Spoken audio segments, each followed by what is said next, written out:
네, 여러분, 노스트라다무스를 혹시 아세요? 1500년대에 살았던 프랑스의 천문학자인데 그가 예언집이라는 책을 발간했습니다.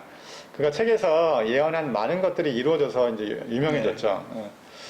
우리 교회 안에도 예언의 은사를 받았다고 하면서 예언을 하는 분들이 있습니다. 제가 아는 한 집사님은 직장 생활을 하면서 지내던 중에 한 어떤 집회에 참여를 했어요. 그 집회 강사가 이 집사님을 꼭 집어서 앞으로 선교사가 될 거다 이렇게 예언을 했어요. 그 이후에 이 집사님이 직장 생활을 정리하고 선교사로 이제 떠나셨습니다. 다니엘 김 선교사님 혹시 아시는지 모르겠어요. 미국의 육군사관학교 출신의 목사님인데 예수 세대 운동이라는 단체를 이끌면서 집회를 많이 하는 아주 젊은 목사님이에요. 네.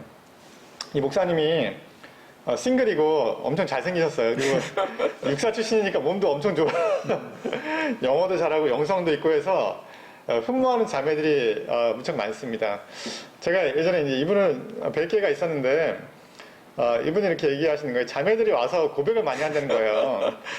기도하는 중에 하나님이 다니엘 김 선교사님과 결혼할 것이라고 말씀해 주셨다고 이런 고백하는 자매들이 많대요. 네네.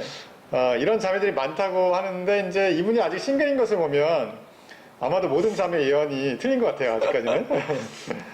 2014년에 이제 홍해선 전도사라는 분이 그쵸. 제2의 한국 전쟁이 일어날 것이라고 예언을 했어요. 2014년 12월 14일 새벽 4시 반에 전쟁이 일어날 것이라고 정확하게 시간을 얘기했고, 근데 수많은 교인들이 이 예언을 진짜로 믿고 피난을 떠난 분이 있어요. 네. 막 집 정리해서 외국 떠난 분도 계셨거든요. 이 내용이 2015년 2월 7일 날 SBS에 그것이 알고 싶다에 방영이 되기도 했습니다. 네. 성경에 첫 번째로 예언자라는 단어가 등장하는 게 출애굽기인데요. 출애굽기 중에서도 이제 바로 이제 아론을 두고 예언자라고 이야기합니다. 출애굽기 7장 1절을 보면 여호와께서 모세에게 이르시되 볼지어다 내가 너를 바로에게 신같이 되게 하셨은즉 내 형 아론을 내 대언자가 되리니라고 기록되어 있습니다. 대언자, 여기서 말하는 것이 히브리어로 나비라고 하는데요. 이것은 우리가 잘 알고 있는 예언자를 지칭하는 단어입니다. 성경에서는 이 예언자를 예언자라고 번역되어 있습니다. 모세도 또한 예언자로 언급하고 있습니다. 신명기 18장 15절인데요.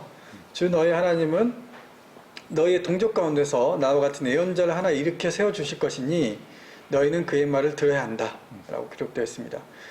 신약에서도 예수님을 예언자라고 말합니다. 마태복음 13장 57절을 보면 그러면서 그들은 예수를 달갑지 않게 여겼다. 예수께서 그들에게 말씀하셨다.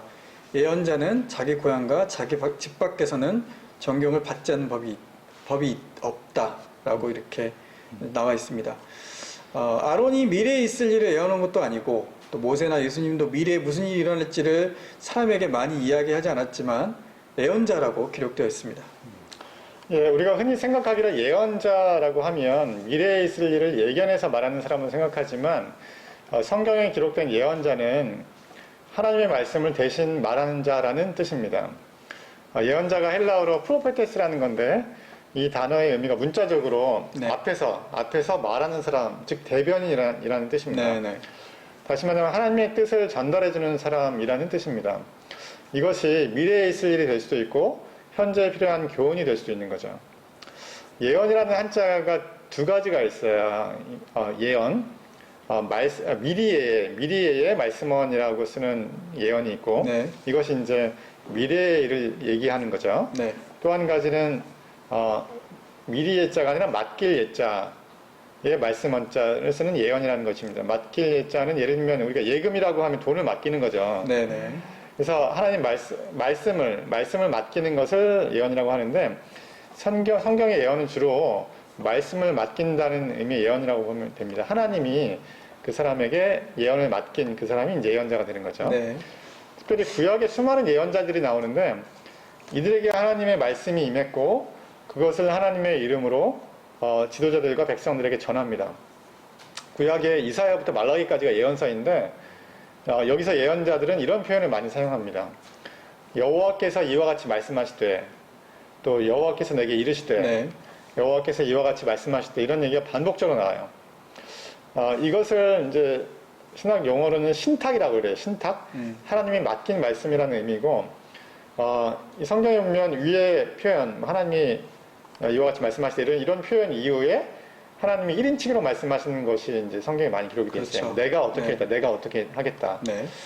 그런데 과연 예언자들이 어떻게 하나님의 말씀을 받았는지 궁금해 하시는 분들이 계실 것 같아요. 저도 사실 궁금했는데, 네. 이 학자들은 예언자들이 하나님의 말씀을 받는 대표적인 방법을 꿈이라고 봅니다. 꿈. 예언자는 영감을 받은 꿈을 확실하게 꾸기 위해서 거룩한 장소에서 일부러 밤을 보내기도 합니다. 성경에는 예언자들이 말씀을 직접 하나님께 받았다고 기록을 하지만 예언자들이 하나님의 말씀을 직접 듣거나 또는 환상을 실제로 봤을 것인지에 대해서는 많은 성경학자들은 그렇지 않았을 것이라고 생각을 해요. 하지만 예언자는 분명하게 이제 신비한 내적인 경험이 있었고 이것이 하나님의 준 것이라고 확신하면서 이를 청중들과 공유를 한 것입니다. 네. 예언자의 중요한 역할은 역사적 사건의 해석자 역할을 한 것입니다. 그러니까 북이스라엘과 남유다는 주변 민족들에 의해서 자주 침략을 받고 이제 결국 멸망을 당하게 됐는데 예언자들은 그 이유가 우상숭배와 지도층의 불의 때문이라고 해석합니다. 즉 성경에 나와 있는 예언자들은 점쟁이처럼 미래를 알려주는 사람이 아니라 하나님 말씀을 전하고 그 말씀을 시대 상황에 맞게 해석해주는 사람입니다. 지금 시대의 예언자 역할을 하는 사람은 주로 설교자일 테고요. 또 혹은 말씀을 전하거나 가르치는 모든 그리스도인들이 예언자가 될 수 있습니다. 하지만 전하는 그 말씀이 참된 예언인지 아니면 거짓 예언인지를 판단하는 것은 바로 우리들의 몫입니다. 누군가가 예언의 은사가 있다고 하면서 어떤 사회나 국가의 미래에 대해서 이렇게 점치듯이 말하고 또 불안을 조종하는 사람이 있더라도 여러분 절대 부안대동하지 마시고요. 믿음의 길을 묵묵히 걸어가는 것이 바로 우리들이 해야 될 일인 것 같습니다. 오늘 방송은 여기까지입니다. 우리 시청해주신 여러분 감사합니다. 감사합니다.